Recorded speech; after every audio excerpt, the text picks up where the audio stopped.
Dans ce tutoriel, je vais vous montrer comment vous pouvez faire pour enregistrer votre bande sonore.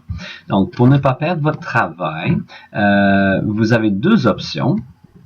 Ici, dans l'onglet Fichier, vous avez soit l'option d'enregistrer votre projet, soit de l'exporter. Dans un premier temps, je vais vous expliquer cette fonction enregistrer le projet. Donc, ce que ça vous permet de faire, c'est d'enregistrer votre travail en tant que données brutes. Donc, pourquoi faire ceci? Parce que vous pourrez revenir par la suite, travailler encore votre bande sonore si vous voulez couper, coller, ajouter des sons, peu importe.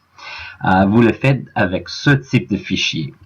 Donc, lorsque je choisis enregistrer, vous verrez que ça crée un fichier compressé. Et ce que c'est un fichier compressé? C'est un fichier qui ne peut qu'être lu par Audacity. Il n'y a pas de lecteur VLC ou Windows Media Player qui pourrait le jouer. Donc, vous choisissez celui-ci si vous avez l'intention de revenir le travailler davantage. Alors, je choisis le nom, test 1, 2, 3, et vous verrez bien que le type de fichier, c'est un projet Audacity, qui est un fichier .aup. Et je n'ai pas d'autre choix, donc je prends celui-ci, je le mets sur mon bureau, enregistrer. Oh, maintenant, je vais fermer tout ça, et je vais ouvrir mon fichier test 1, 2, 3, où ça a été enregistré. Et oui, bienvenue, merci beaucoup. Et le voilà mon travail comme je l'ai laissé. Donc, si mettons j'ai fini de travailler ma bande sonore, je vais choisir Fichier.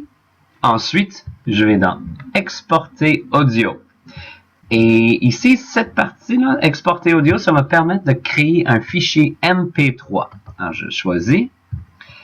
Et comme vous voyez bien ici, le type de fichier, c'est un MP3.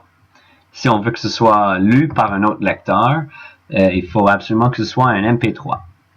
Alors, je choisis test comme nom de fichier. Je vais le mettre sur le bureau. Voilà. Et maintenant, ce que vous voyez, ce sont les métadonnées. Les métadonnées, ce sont les données de base de votre enregistrement. C'est comme si vous faisiez un album, par exemple. Si vous étiez musicien, ben vous mettriez le nom de l'artiste, la piste, l'album, etc. Donc, moi, j'en ai déjà mis des données de base, mais parce que je les ai déjà enregistrées. Si, mettons, je voulais en mettre d'autres, il suffit de cliquer effacer et je pourrais mettre ce que je veux là. Ah, je ne vais pas remplir tout ça pour sauver du temps. Alors, je fais OK. Et vous voyez que ça a été enregistré sur mon bureau. Et il apparaît... où est-ce que j'ai mis? Voilà, ici, test.